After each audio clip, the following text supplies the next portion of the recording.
What up, y'all? It's your guy Dawson from D&D TV. Thank you for rating, commenting, and subscribing. Everybody who's donated, those of you all who will. Also, go over to my other YouTube channel, Dawson Speaks TV. Make sure you subscribe over there and click that notification bell so you get notifications when I drop a new video. Now, let's get into this topic. All right, y'all. Thanks for clicking on the video. I hope you all are doing well. Now, as I approach this topic with respect, I need you all to please be respectful in my comment section. Thanks. Now, Dawson Speaks TV does not discriminate on the basis of race, color, religion, gender expression, age, national origin, disability, marital status, sexual orientation, military status, or political affiliation. Now, look, I'm gonna get into church news, but I saw the Tony Awards last night, and let me tell y'all, these black women are taking over. The black women came and just snatched all them Tonys up, and I'm so proud of all of them. But first of all, let me say Dede Ayete became the first black woman to win a Tony for costume designs for a play. So shout out to Dede. And a big shout out to Keisha, who won, and also Malia won. But this one lady right here, y'all look at her, Cora Young.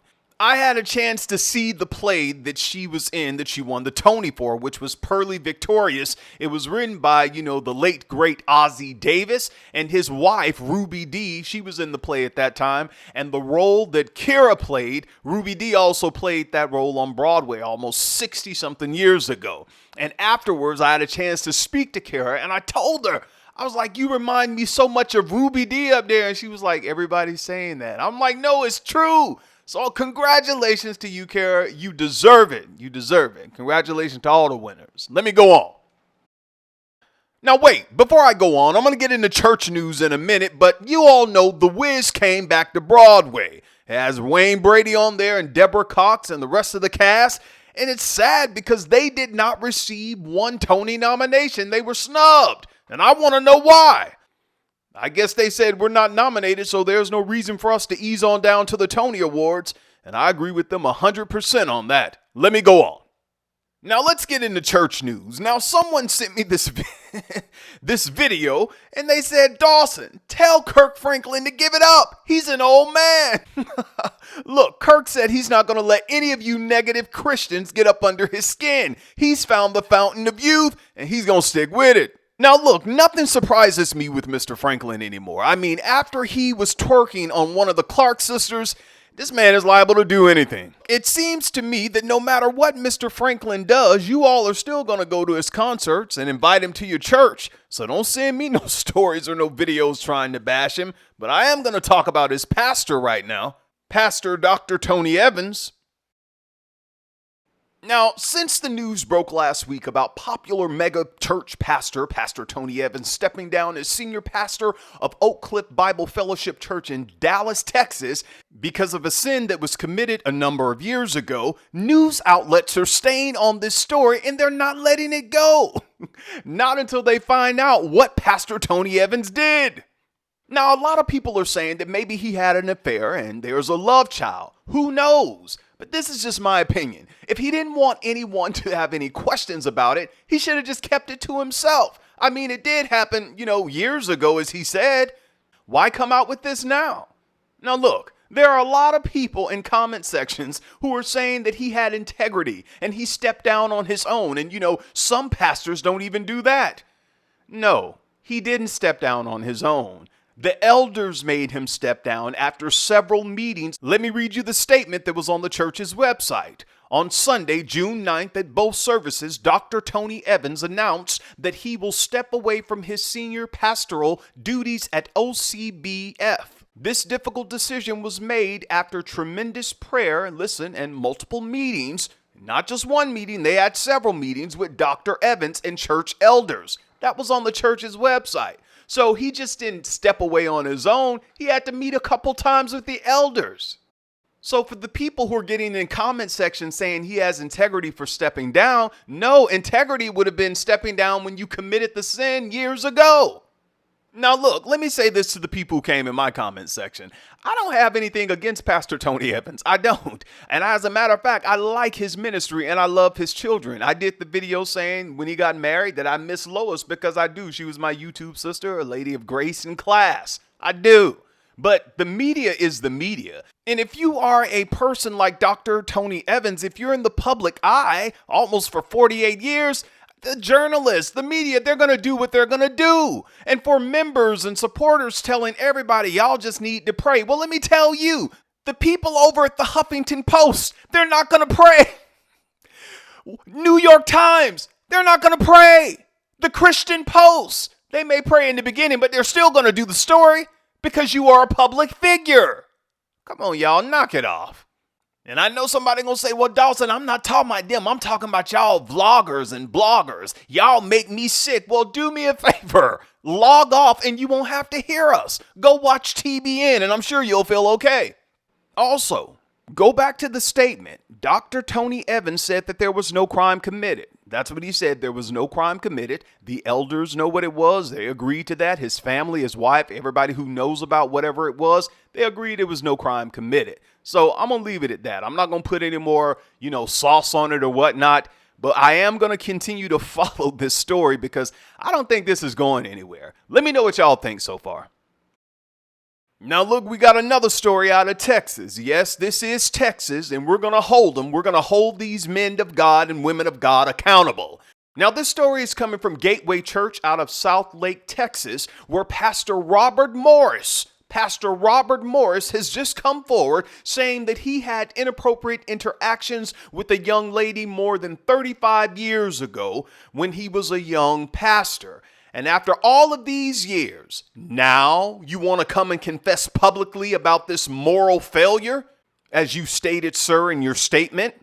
Now, the woman who was interviewed by the Christian Post told the Post that she was not a young lady when the inappropriate interactions happened between her and the pastor. She said that she was a young girl, 12.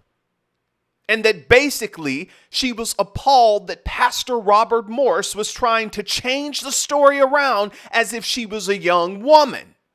Now, the Christian Post is on fire over there, doing a great job. And I got to give a big shout out to Leonardo Blair, who is the senior reporter over there. But let me say this to Pastor Robert Morris. You're no good, you're no good, you're no good. Robert, you're no good. You're trash. And let me say this to some of you people in the church, some, not all, who know this type of stuff is going on and you do nothing about it. You're just as guilty. Your silence equals consent. What really hurts me is when young men and young women, but especially men or boys, come out and say that this happened to me or this person had inappropriate interactions with me in the church. And many of you all will blame the victim and make them feel like they did something wrong. Don't you talk about the pastor? Don't talk about the evangelist. The prophet didn't do that to you. Yes, he did. You victims keep telling your stories. You women and young men, I don't care what they say, okay? Keep telling your story. And you all go over to the Christian Post and read this story for yourself. Don't take my word for it. Now, Pastor Robert Morris, do us all a favor. Please, step down. Get out of the pulpit. Your services are no longer needed.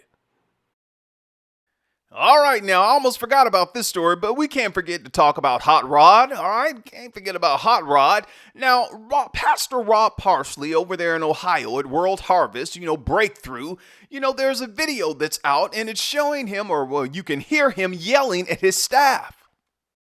Now, I'm not going to play the clip because every time I listen to it, I get mad. And Rob Parsley comes across angry when he's preaching. And definitely this shows me that you are an angry man and you need therapy. There's no way that you should be talking to your staff like that. Grown people.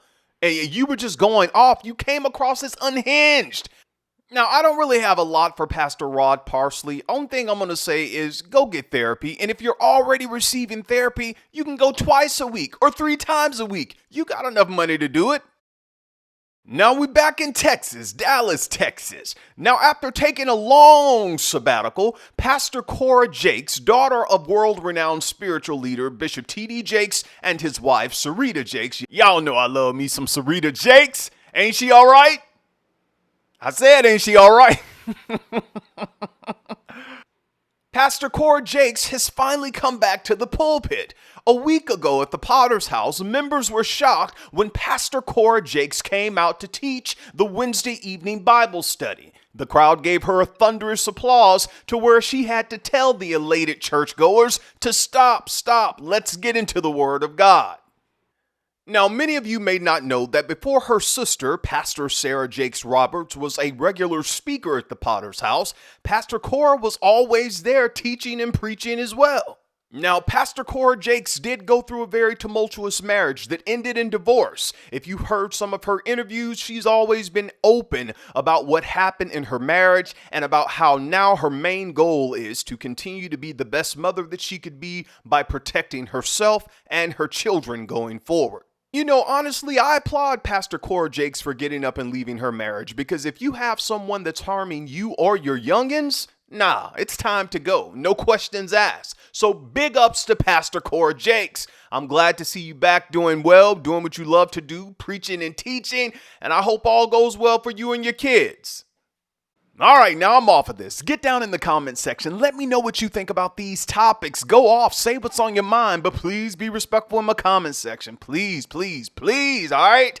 Thumbs up the video, share the video with family and friends. Thank you to those who support this channel. I love you and I appreciate you so much. Until next time, it's your guy Dawson. Take care of yourself. Take care of yourself. Please take care of yourself and each other.